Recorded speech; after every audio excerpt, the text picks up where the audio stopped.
Good morning बच्चों। राजनीति विज्ञान की इस क्लास में आज हम संविधान के बारे में पढ़ेंगे। कल से हमने इस क्लास की शुरुआत करी थी, किस तरह से संविधान की हमको आवश्यकता पड़ती है, क्या इसकी आवश्यकता है, कैसे इसका क्रियान्वयन किया जाता है, संविधान क्या होता है। उसी को आगे बढ़ाते हुए हम आज इसके बारे में बात करते हैं कि संविधान की हमको क्या आवश्यकता होती है। कल भी हमने बताया था कि पहली बात कि संविधान क्या है, कि संविधान किसे कहते हैं, कि संविधान यानी नियमों का संग्रह। संविधान क्या है? संविधान नियमों का संग्रह। नियम कौन से? ये नियम वो है जिनको समाज स्वीकार करता है और राज्य लागू, यानी ऐसे नियमों का संग्रह जिनको समाज तो स्वीकार करे और राज्य लागू करे, उस चीज को हम संविधान कहते हैं। उस संग्रह को हम संविधान कहते हैं। यानी हम कह सकते हैं कि संविधान वह दस्तावेज या दस्तावेजों का पुंज है। संविधान वह दस्तावेज या दस्तावेजों का पुंज है जिसमें राज्य के बारे में, पुंज है जिसमें राज्य के बारे में। संविधान क्या है? कि संविधान या तो दस्तावेज है या दस्तावेजों का संग्रह, पुंज है जिसमें राज्य के बारे में कई प्रावधान हैं। जो राज्य है उसके बारे में कई प्रावधान होते हैं। संविधान में क्या है? दस्तावेज है, दस्तावेजों का पुंज है जिसमें संविधान के बारे में कई सारे प्रावधान होते हैं। यह प्रावधान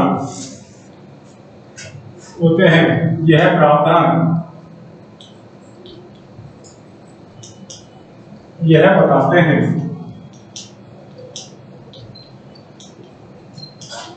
कि राज्य का गठन कैसे हो। ये प्रावधान ये बताते हैं कि राज्य का गठन कैसे होगा और वह किन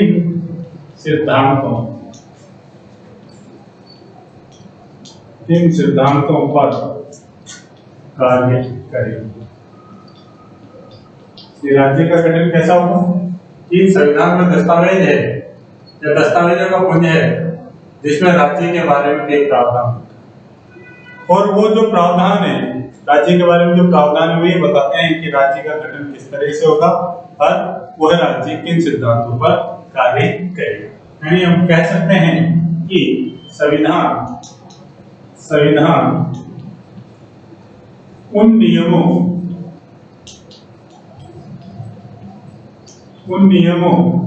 का संग्रह है। संविधान उन नियमों का संग्रह है जिन्हें समाज स्वीकार करता है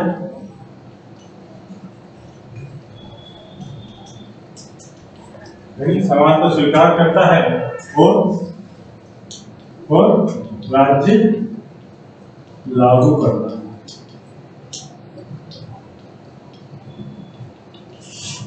संविधान क्या है? संविधान उन नियमों का संग्रह है जिन्हें समाज स्वीकार करता है और राज्य लागू करता है। संविधान ऐसे नियमों का संग्रह कि जिन नियमों को समाज ने स्वीकार करे, नियम जो सबके लिए, हर राज्य ने उनको मोहर लगा दी कि राज्य ने उनको लागू कर। अब कल भी अपना प्रश्न था कि संविधान की आवश्यकता क्यों है।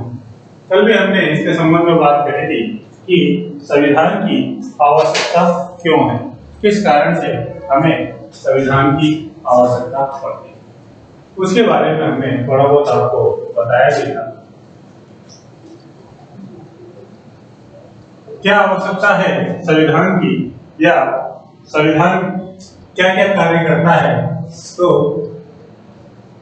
क्यों आवश्यकता पड़ती है कि उन कार्यों के कारण जिन कार्यों को संविधान करता है, यदि संविधान द्वारा किए जाने वाले कार्य, यानी संविधान किन किन कार्यों को करता है, संविधान द्वारा कौन कौन से कार्य किए जाते हैं जिनके कारण हमको संविधान की आवश्यकता पड़ती है। सबसे पहले हम बात करें किसी समाज के लिए संविधान क्या करता है, किसी समाज के लिए बुनियादी नियम, जो बुनियादी नियम होते हैं उन बुनियादी नियमों को उपलब्ध करना, क्योंकि किसी भी व्यवस्था के संचालन, कोई सी भी व्यवस्था हो, उस व्यवस्था के संचालन के लिए हमको कुछ नियमों की आवश्यकता है। अगर बिना नियमों के तो घर की व्यवस्था भी नहीं चल सकती। अगर अपने घर में भी नियम नहीं हो तो अपने घर की व्यवस्था भी नहीं चलेगी, अपने विद्यालय में नियम नहीं हो तो अपने विद्यालय की व्यवस्था भी नहीं चल सकती। यानी किसी भी व्यवस्था को चलाने के लिए कुछ नियम होते हैं। उसी तरह राज्यों को चलाने के लिए भी, राज्य की व्यवस्था को चलाने के लिए भी, समाज की व्यवस्था को चलाने के लिए भी कुछ बुनियादी नियम होते हैं, और संविधान वो ही बुनियादी नियम उपलब्ध कराता है जिससे समाज की व्यवस्था और राज्य की व्यवस्था सुचारू रूप से चल सके। अब उन नियमों को, लेकिन संविधान उन नियमों को उपलब्ध कराता है जो समाज की व्यवस्था को चलाने के लिए आवश्यक होते हैं। यानी समाज में तालमेल बैठाने नियम किस काम में आएंगे कि समाज में तालमेल बैठाए संविधान के द्वारा, समाज में तालमेल बैठाने में, समाज में शक्ति के मूल वितरण को स्पष्ट कर कि शक्ति का वितरण किन किन के पास हो। जैसा कि आपको कल भी बताया था कि भारत में शक्ति के विकेंद्रीकरण, यानी शक्ति का विकेंद्रीकरण किया जाए, शक्ति को बांटा जाए। अब वो शक्ति किन किन लोगों के पास जाए, उस शक्ति का विकेंद्रीकरण का या उस शक्ति के वितरण को स्पष्ट कर, यानी जब उस शक्तियों को स्पष्ट करेगा कि शक्ति किस किस के पास जाएगी, उसके बाद क्या होगा, सरकार का निर्माण होगा। जब शक्ति मिलेगी तभी तो सरकार बनेगी, तो उसके बाद सरकार का निर्माण किया जाएगा। यानी सरकार का निर्माण करने और सरकार की शक्तियों पर, जो शक्तियां सरकार को दी, कहीं सरकार उन शक्तियों का दुरुपयोग ना करे, कि सरकार के द्वारा उन शक्तियों का दुरुपयोग ना किया जाए, इसलिए उन शक्तियों पर कुछ सीमाएं लगाने तथा नागरिकों को मूल अधिकार, कि नागरिकों को मूल अधिकार प्रदान करने, नागरिकों को मूल अधिकार प्रदान करने का कार्य किसका है, संविधान का ही। मूल अधिकार कौन प्रदान करता है, संविधान। यानी नागरिकों को मूल अधिकार प्रदान करने, नागरिकों को वह सामर्थ्य प्रदान करने, मूल अधिकार प्रदान किया, मूल अधिकार प्रदान करने के बाद नागरिकों को वह सामर्थ्य भी, वह शक्ति भी वह प्रदान करता है जिससे वह कुछ सकारात्मक ठोस कल्याणकारी कदम नागरिक उठा सके। यानी नागरिकों के पास अधिकार के रूप में कुछ शक्ति होगी तो कुछ अच्छे कल्याणकारी कदम इनके द्वारा उठाए जाएंगे एवं राष्ट्र की बुनियादी पहचान की राष्ट्र की बुनियादी पहचान, राष्ट्र की पहचान क्या है, उन सब पहचान के लिए संविधान की आवश्यकता होती है, संविधान की जरूरत होती है। संविधान अपने कामों से समाज की जो भी समाज की आवश्यकता में आपको बताई गई, इन अपने कामों से समाज की इन आवश्यकताओं को पूरा करने का कार्य, जो भी काम है बताए कि नियम बनाने का, व्यवस्था करने का, जितने भी काम है, अपने कामों से समाज की इन आवश्यकताओं को पूरा करता है। तो समाज के संविधान के द्वारा जो किए जाने वाले कार्य हैं, उन कार्यों को हम निम्न रूप में देख सकते हैं। सबसे पहले बात करते हैं कि पहला जो कार्य है कि संविधान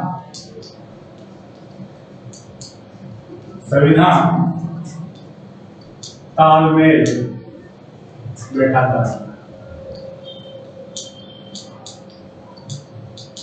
संविधान क्या करता है? संविधान तालमेल बैठाता है। संविधान का कार्य तालमेल बैठाने का होता है।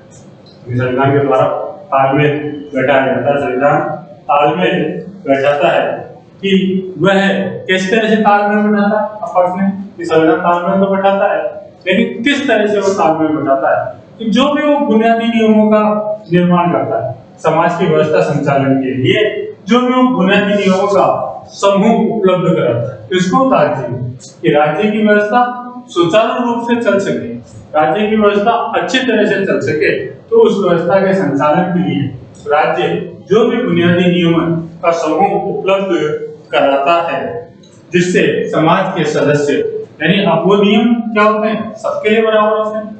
तो समाज के सभी सदस्यों में एक समन्वय बना रहता है, समाज के सभी सदस्यों में एक विश्वास बना रहता है। तो यानी संविधान सभी व्यक्तियों के बीच आपस में तालमेल बिठाने का कार्य है। लेकिन जो भी ये नियम है, जो जिन नियमों से समन्वय बना रहता है, आपसी विश्वास बना रहता है, इन नियमों को, जितने भी नियम है, इन नियमों को लागू भी किया जाना चाहिए। इसलिए जब अभी नियम कौन लागू करेगा?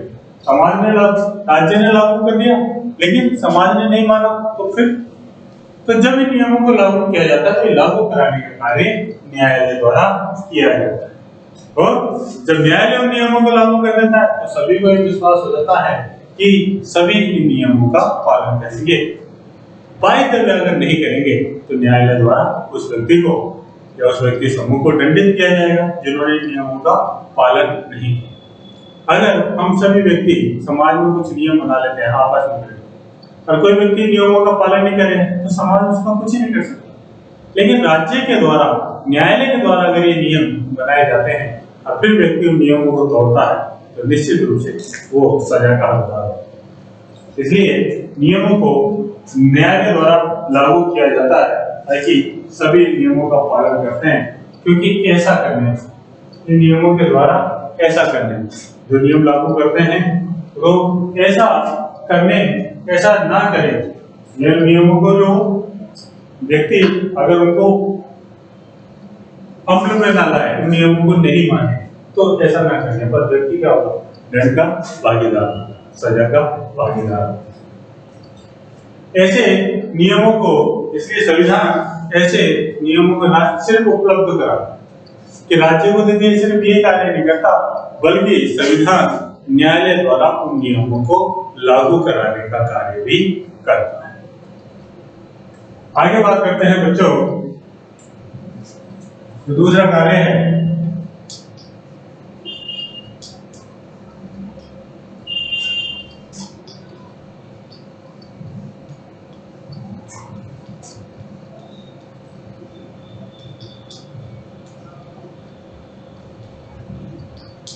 निर्णय लेने की शक्ति का निर्धारण। संविधान के द्वारा जो निर्णय लेने की शक्ति है उस शक्ति का निर्धारण भी यहाँ पे किया है। कि संविधान का दूसरा काम यह स्पष्ट करना है कि संविधान का दूसरा कार्य यह भी स्पष्ट करना होता है। क्या स्पष्ट करता है? कि संविधान का दूसरा कार्य यह भी स्पष्ट करता है कि निर्णय लेने की शक्ति समाज किसके पास है। यानी निर्णय लेगा तो वो निर्णय समाज में कौन लेगा? एक व्यक्ति तो निर्धारित करना पड़ेगा या एक व्यक्ति समूह को निर्धारित करना पड़ेगा कि किसके द्वारा वह निर्णय लिया जाए। और संविधान यह भी तय करता है कि सरकार कैसे निर्मित, यानी निर्णय लेने की शक्ति किसके पास रहेगी? व्यक्ति या व्यक्ति समूह के पास। और व्यक्ति समूह के पास रहती है लोकतांत्रिक देश में, हम उसको सरकार कहते हैं। अब सरकार है, वो सरकार कैसे बनेगी? हमने निर्णय लेने की शक्ति एक व्यक्ति समूह यानी सरकार को देती, लेकिन वो सरकार का निर्माण कैसे हो? सरकार का निर्माण की प्रक्रिया को भी संविधान ही तय करता है, संविधान ही बताता है। वह समाज में शक्ति के मूल वितरण, यानी संविधान समाज में शक्ति के मूल वितरण को स्पष्ट करता है कि शक्ति वास्तव में का वितरण कहाँ से प्रारंभ होगी तथा संविधान ही ये तय करता है कि कौन कानून बने, यानी शक्ति का वितरण किसके पास होगा और समाज के द्वारा ही ये तय किया जाएगा कि कानून बनाने का कार्य भी कौन करेगा, किसके द्वारा कानून बनाया जाएगा। या तो कानून बनाया जाएगा राजा के द्वारा या एक समूह के द्वारा, व्यक्तियों के समूह के द्वारा, या कानून बनाया जाएगा जनता के प्रतिनिधि द्वारा। अब किसके द्वारा बनाया जाएगा ये भी संविधान ही तय करता है। यदि यह काम, अगर इसमें बात करें कि यदि यह काम जो कानून, यह काम कौन सा, कानून बनाने का काम, यदि कानून बनाने का कार्य जनप्रतिनिधियों द्वारा किया जाता है, यानी जनता के प्रतिनिधियों द्वारा किया जाता है, तो संविधान यह भी तय करता है कि वो प्रतिनिधियों का चयन, यानी जिनको संविधान नियम बनाने की, कानून बनाने की शक्ति प्रदान करेगा, तो उन प्रतिनिधियों का चयन कैसे होगा, यानी किस प्रक्रिया के तहत उन जनप्रतिनिधियों का चयन होगा तथा कितने प्रतिनिधियों को, यह संख्या भी संविधान के द्वारा निर्धारित की जाती है। ये कार्य भी कौन करता है, संविधान ही तय करता है। यानी इस प्रकार हम कह सकते हैं कि संविधान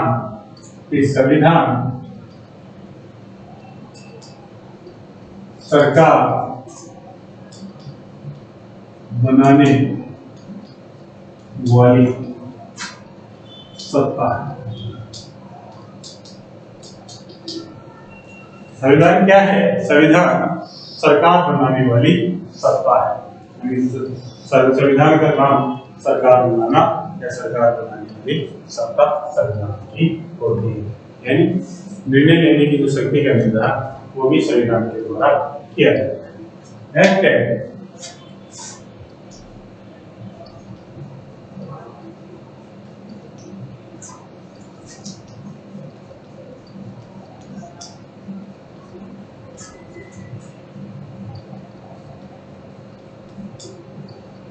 सरकार की शक्तियों पर सीमा। तो सरकार की शक्तियों पर सीमाएं लगाने का कार्य भी संविधान के द्वारा किया जाता है। संविधान का तीसरा काम यह है कि वह सरकार,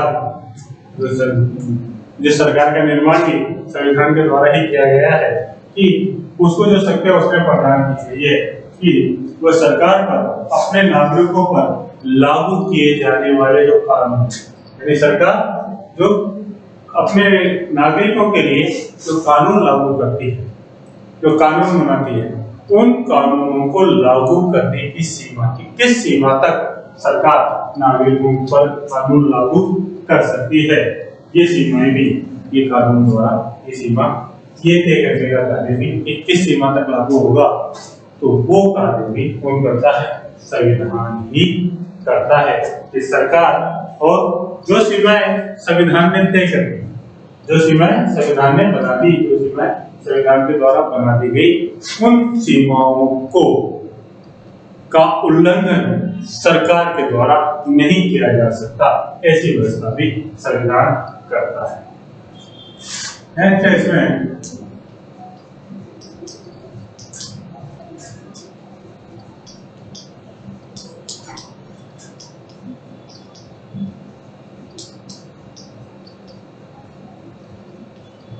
समाज की आकांक्षाएं और लक्ष्य, जो अगला है इसमें कि समाज की आकांक्षाएं और लक्ष्य, कि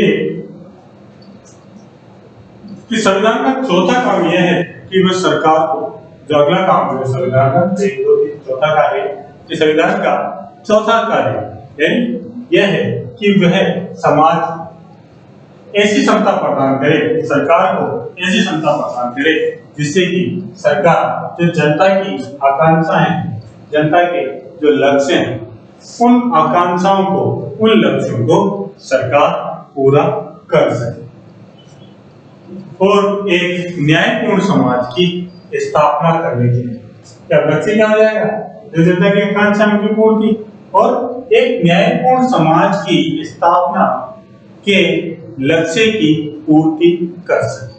यानी संविधान क्या करेगा कि संविधान एक न्यायपूर्ण समाज की स्थापना के लिए, न्यायपूर्ण समाज की स्थापना कब होगी, जब संविधान के द्वारा कुछ उचित परिस्थितियों का निर्धारण किया जाएगा। जब उचित परिस्थितियां बन जाएगी तो समाज न्यायपूर्ण हो जाएगा, न्यायपूर्ण समाज की स्थापना हो जाएगी। न्यायपूर्ण समाज की स्थापना होते ही जो समाज की जो आकांक्षाएं, जनता की जो आकांक्षाएं, वो आकांक्षाएं हर उन लक्ष्यों की पूर्ति यहाँ पे हो जाएगी।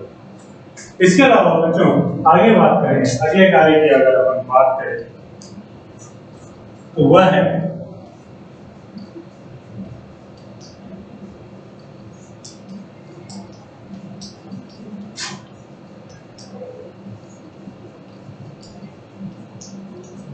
राष्ट्र की बुनियादी पहचान।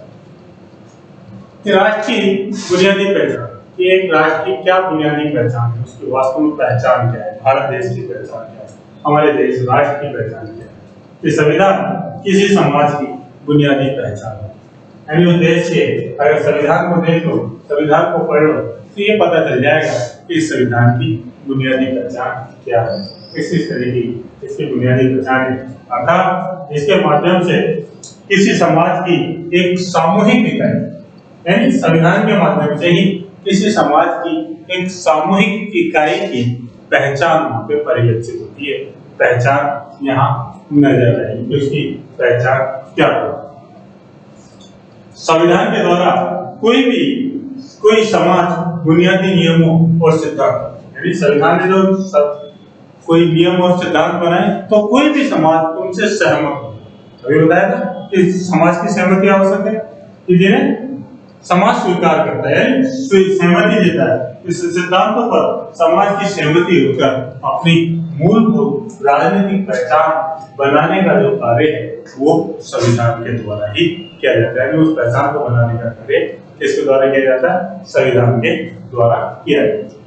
इसके बाद बच्चों बात करें कि संविधान आधिकारिक बंधन लगाकर यह तय करता है, यानी हर व्यक्ति के ऊपर, हर पद के ऊपर, जिसको कहें हर समूह के ऊपर एक आधिकारिक बंधन लगा देता है और ये तय कर देता है कि ये व्यक्ति क्या कार्य करेगा और क्या कार्य नहीं कर सकता। ठीक है, यानी इस तरह संविधान, किसी भी देश का संविधान उस देश की नैतिक पहचान है। ये तो बच्चों अपने वो कार्य थे जो संविधान द्वारा किए जाते हैं, यानी संविधान को करने पड़ते हैं। इसके अलावा बच्चों कि संविधान को प्रभावी बनाने, ठीक है, भारत के संविधान को प्रभावी बनाने वाले जो कारक हैं उन कारकों को भी आपको समझाते हैं कि किस तरह से वो कारक कौन से हैं जो संविधान को प्रभावी बनाने का कार्य करते हैं।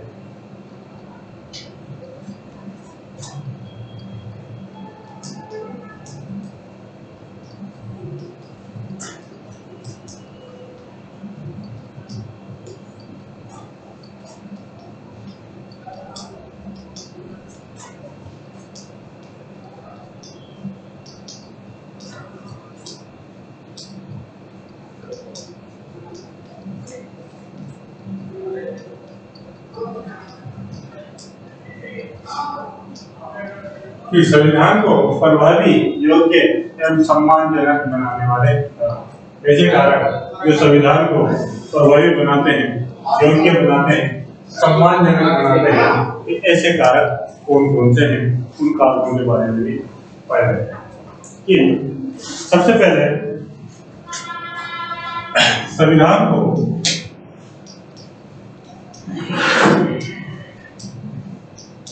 प्रचलन में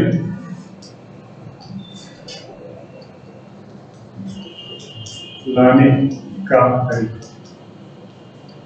संविधान प्रभावी कब बनेगा कि उसको जो प्रचलन में लाने का तरीका है, किस तरह से संविधान को लागू किया गया, वो प्रचलन में जो तरीका जो लाया जाता है, तो उस तरीके से भी संविधान प्रभावी और सम्मानजनक बनता है। जिस तरह हम भारत के संविधान की बात करें कि जो संविधान निर्मात्री सभा के द्वारा बनाया गया था, और इस संविधान निर्माण की सभा में कौन कौन थे? इनमें वही व्यक्ति शामिल थे जिन्होंने भारत की आजादी में अपनी महत्वपूर्ण भूमिका निभाई, यानी जनता का उनके प्रति सम्मान तो था ही, इसलिए उन्होंने, उनके द्वारा जो संविधान बनाया गया उसका भी जनता ने पूर्ण रूप से सम्मान किया। इसकी बात करते हैं। दूसरा जो है संविधान के मौलिक प्रावधान।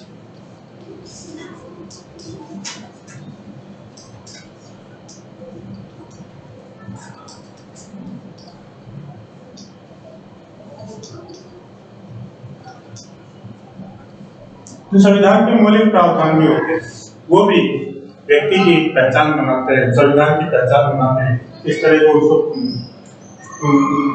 जब जो संविधान लोगों को ये विश्वास दिलाता है, कि संविधान के द्वारा जब लोगों को ये विश्वास दिलाता है कि जो भी बुनियादी जो नियम है, न्याय है, उसको प्राप्त करने के लिए संविधान ढांचा उपलब्ध कराता है। सही, जब वो ढांचा उपलब्ध करा देगा तो वो संविधान क्या होगा, प्रभावी होगा और संविधान सम्मान के योग्य होगा। संविधान प्रभावी हो इसके लिए वो अपने नागरिकों को समानता, स्वतंत्रता और सुरक्षा प्रदान करता है, जिसके द्वारा संविधान को एक सम्मानजनक दर्जा प्राप्त होता है। इसके अलावा बच्चों बात करते हैं संस्थाओं की संतुलित रूप से।